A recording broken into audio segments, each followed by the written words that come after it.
Alright, my people, what's up? Once again, Don Bernard Jr. here.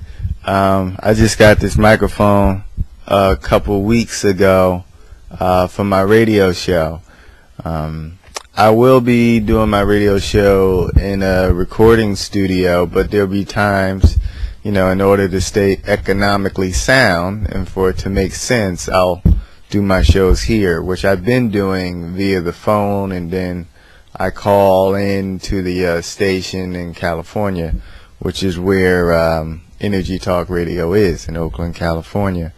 But yeah, so I got my mic, and I figured I would just test it out. This is my first video doing something with this microphone, so I want to hear the sound. I'll be excited to hear the sound once I post the video up to my channel in like 5 minutes. So yeah, what did I want to talk about today? Today, actually, this was a video. Many times I get inspired to do a video weeks before I actually do it sometimes. Even though I like to stay in the moment for the most part with what I do, there are times where I don't get a chance to speak about it. So, what I do is I give myself notes. Usually in my phone, I'll give myself a note.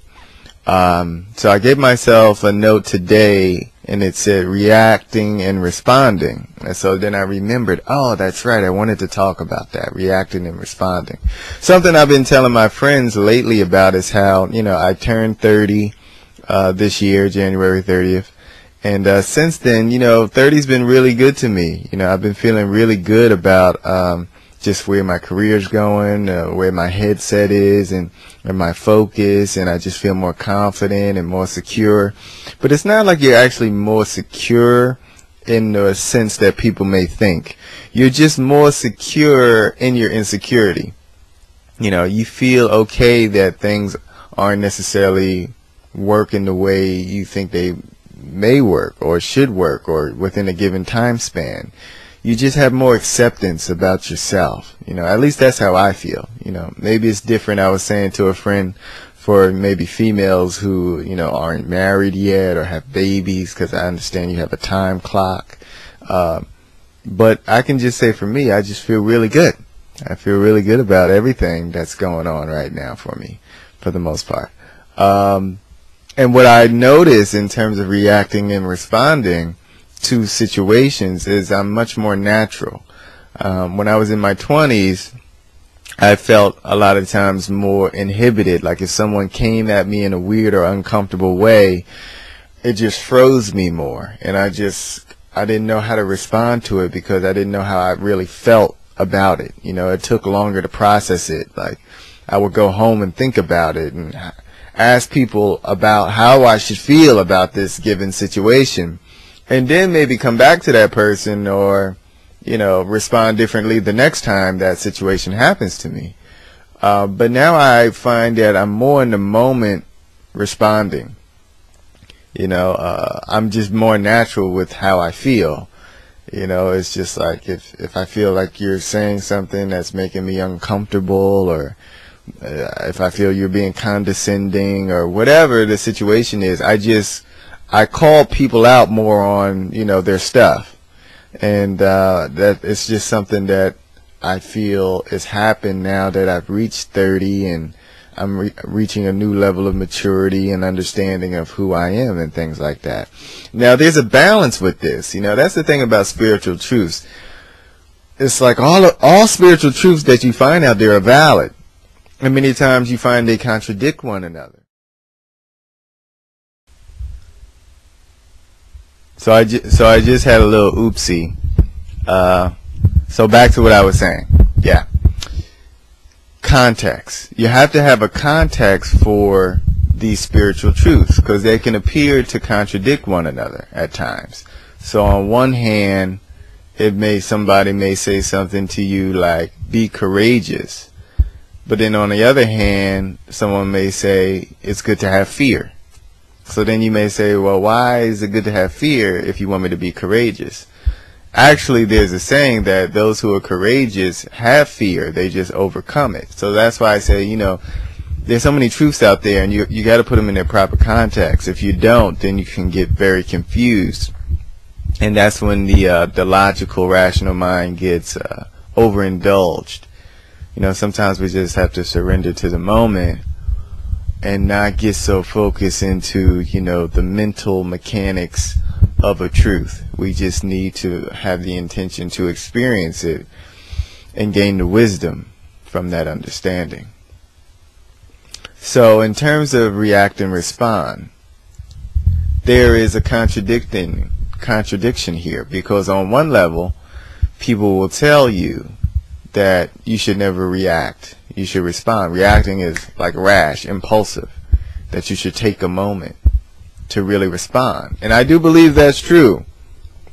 So while I'm saying, I'm doing more responding, there is some reacting in that. Everything is within its proper balance, because responding does, sometimes it takes time to respond, to say the right thing. You may want to take a moment. But I would say what I'm learning is you need to respond in a way, people say respond, like take a moment, when you see that a conversation is really getting out of control. Okay? When you see that it's completely ego going back and forth, and you're draining each other's energy. But that's something each person has to make an individualized decision within the moment as to how they're going to deal with that situation.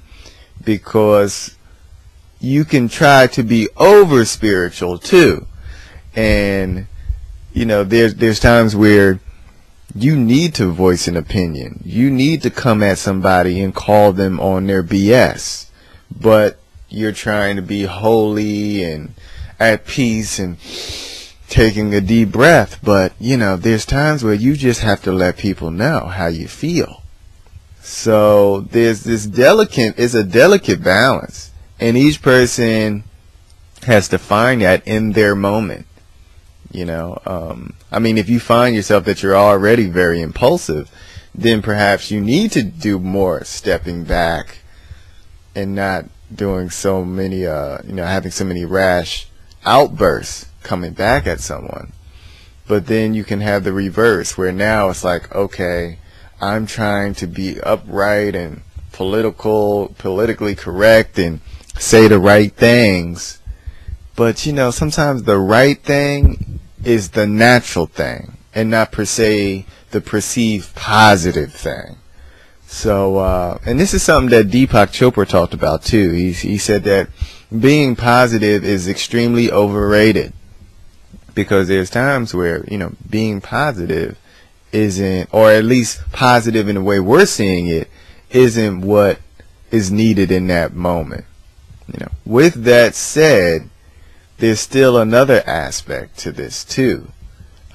As I was talking, I'm thinking about the nature of when you need to stop a thought. And I talked about this in my Facebook update like 2 days ago. Because you, in the midst of being natural, you may feel, all right, let me just let this out because I'm feeling this stress or this emotion. And that's good. It's good to ventilate. But then you have to balance that with, should I entertain this thought form at all? There's so many thought forms that they're just in their cycle. They're in our karma. And we think about them over and time again. But they're not serving us. They are just bringing us back into the same soap opera, the same drama. So we have to decide all these things. How to react, how to respond, what to think, what not to think, when to let go, when to ventilate. And I think the important thing in this process is to take it easy and be light on ourselves, to not feel stressed in any kind of way, because it's not easy work. It's challenging.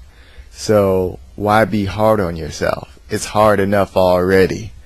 Just be at ease with it. Learn to laugh at yourself about it. And we're all learning how to respond to what the universe brings us. Peace.